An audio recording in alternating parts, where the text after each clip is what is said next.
Hello. Thank you for visiting the website of the Parkinson's Recovery Project. My name is Dr. Janice Hadlock, but please call me JJ. This talk is a continuation of the first video that's on the website. This is specifically about the subject of finding a health practitioner to work with. Many people contact me after watching the first video asking about how to find a health practitioner. So in this video, I'm going to make it more clear, I hope, that you do not need to work with a health practitioner. In fact, you will find out it's better if you do not. Now, in the first video, it was actually addressed to acupuncturists. That video was made as part of a book launch for the 2020 edition of Recovery from Parkinson's. It was being sponsored by a bookstore that sells a lot of books about Chinese medicine, and most of the attendees to these lectures and book launches are students of Chinese medicine. So I was addressing myself to them, and one of the questions I was really focused on is, how can I help a person with Parkinson's disease? Now, the actual answer for that is you can't. There's only one very small way in which you might be able to help a person with Parkinson's disease. And that is, if you can learn to feel what the channels, the electrical channels that run through the body are doing, you can help confirm a diagnosis of Parkinson's.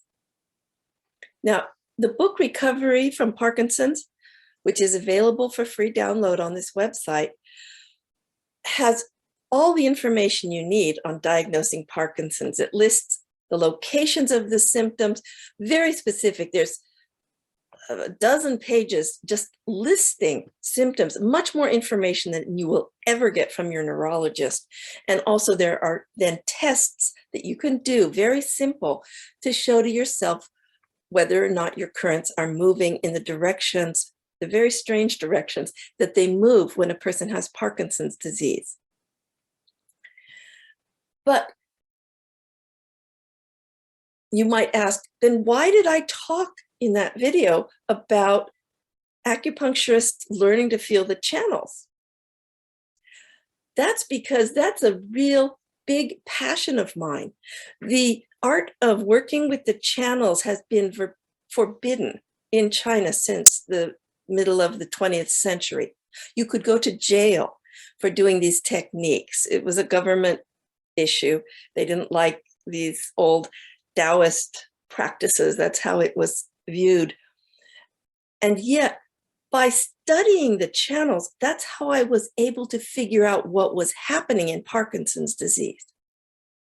Just knowing that the channels are running backwards, I can't fix them with an acupuncture needle because those backwards patterns are coming from a mindset or maybe an injury. In type 1 Parkinson's, 95% of the people with Parkinson's have type 1. Those people have currents running backwards, and there's no way those currents can be forced to change because the body is running those currents due to a mental position, a conviction that the body might be at risk of imminent death, or a habit.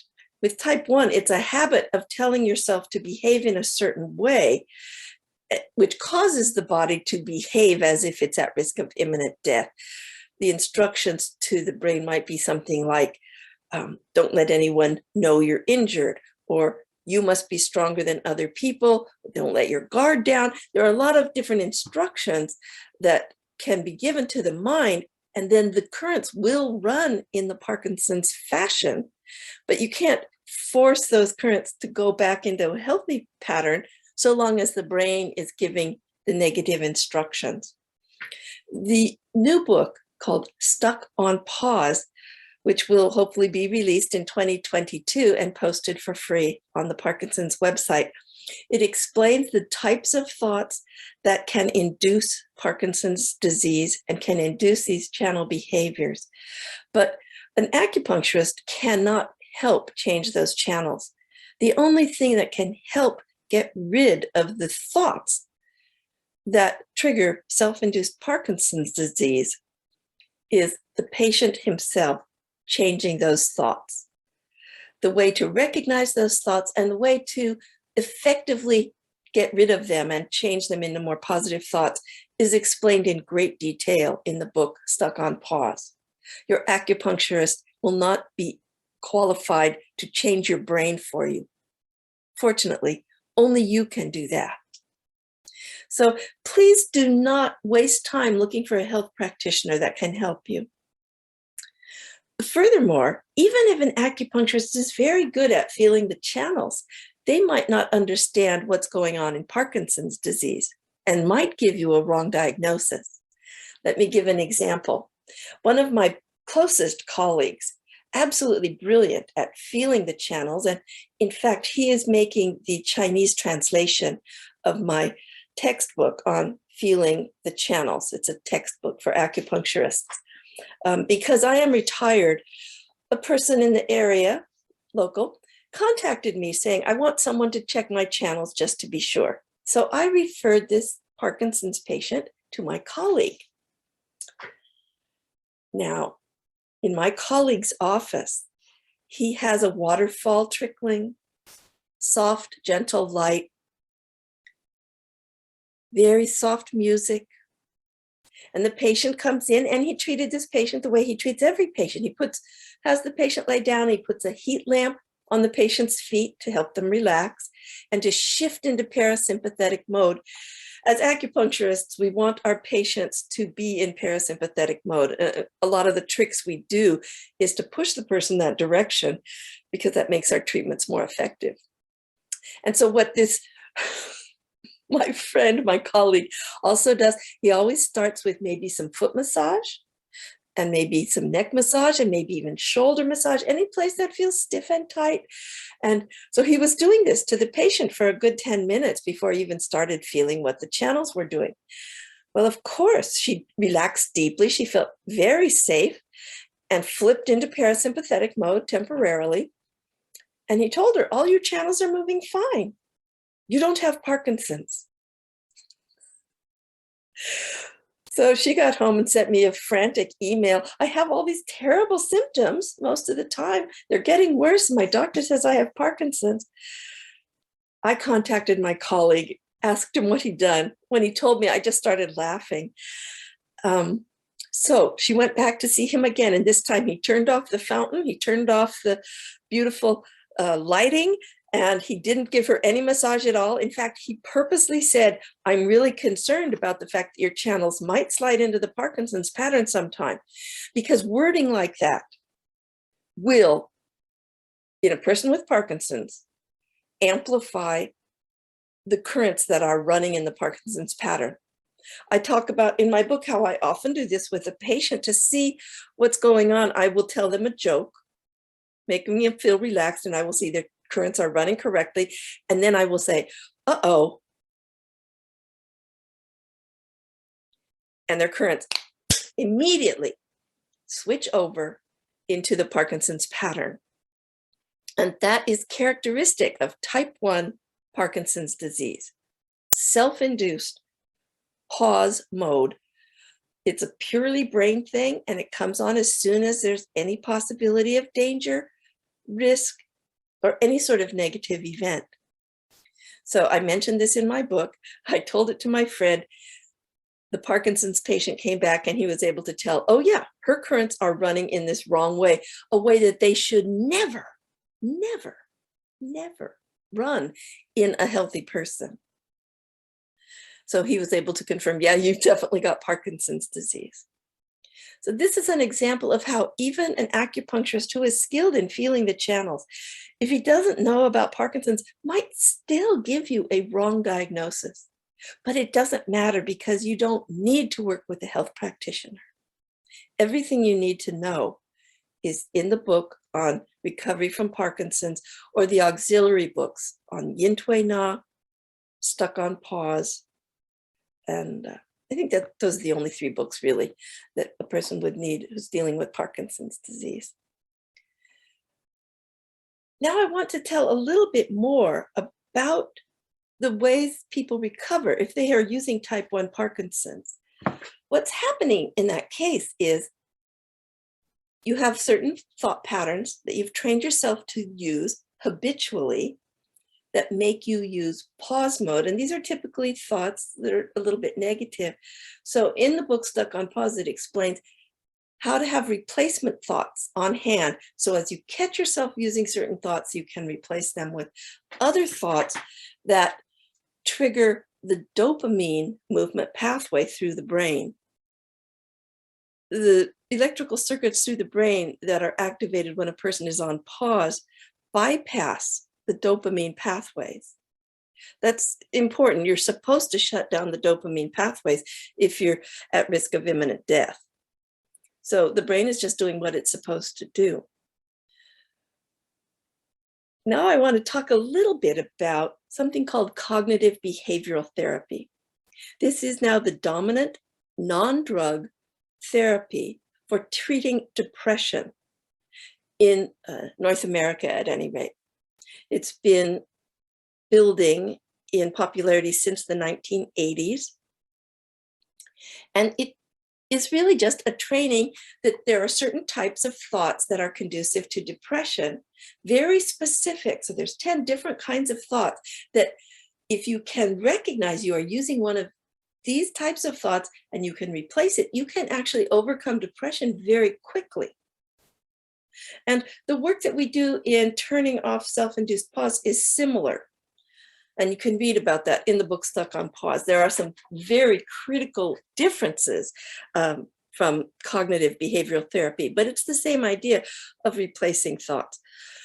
And the people who developed cognitive behavioral therapy noticed something very fascinating as early as the 1990s, which is people recover faster from depression if they do not work with a therapist. Instead, if they just work from the books about cognitive behavioral therapy, and this is called bibliotherapy, you're working from a book, biblio. If you just work from the book, you learn what you need to do, and then you do it, you will recover much more quickly than if you work with a therapist. Unfortunately, when most people work with a therapist, they are harboring a desire on some level that the therapist will fix them. No therapist can change your brain habits. They cannot. Only you have the authority to change the habits of your own brain. And so when a person is trying to change their brain, they're actually better off if they appreciate that they alone are responsible for the changes that might come. When we were first working with people with Parkinson's in the Parkinson's treatment group, which has since been disbanded, we were all retired.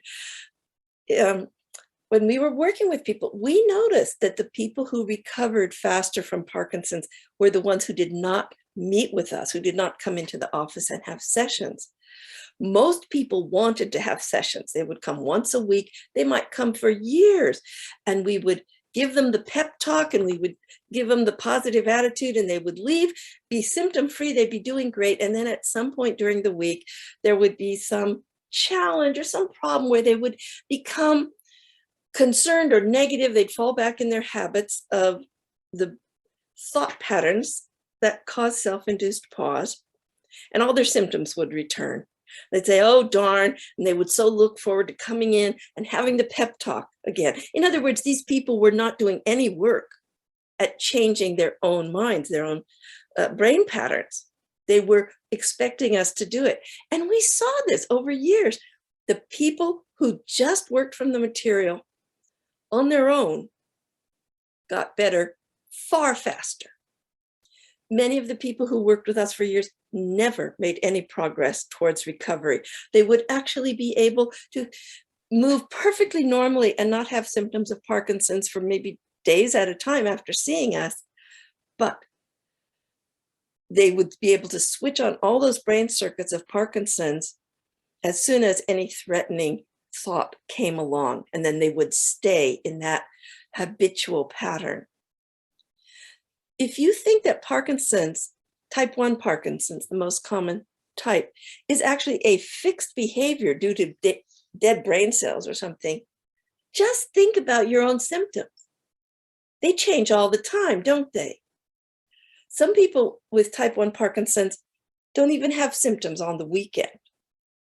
Or they might not have symptoms when they get home from work.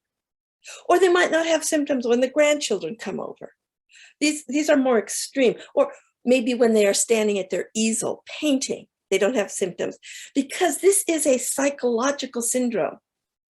But even people who do not have these extreme vacations from their symptoms during certain patterns, even almost everyone with Parkinson's notices that sometimes their symptoms are quite mild and other times their symptoms are quite severe. This is because it is a psychologically induced situation.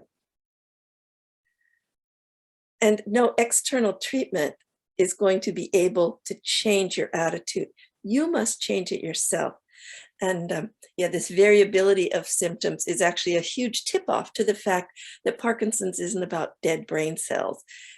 It's about the instructions a person is giving to their own mind, consciously or subconsciously, that is causing the brain to choose the pathways that it uses when a person is at risk of imminent death and wanting to be immobilized, curled up in a fetal position, maybe a low heart rate, cold extremities, and maybe as you come out of this mode, you have the shaking that we see in Parkinson's disease as a person comes out of a pre-death neurological state.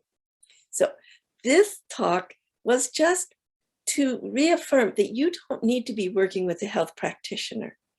I get requests all the time, could you please send me a referral for a health practitioner somewhere in the world? And I always send back the same thing. I do not know anyone in that part of the world who is doing this work. Everything you need to know is in these books. If you work with a health practitioner, it will probably slow your recovery. And unless the health practitioner understands Parkinson's, even if they do know how to feel the channels, they might give you an incorrect assessment because they might be making you feel relaxed, which will alter your symptoms and alter your channels. As you know, your symptoms are quite variable. They depend on the mood you are in. So, thank you so much for watching this second video.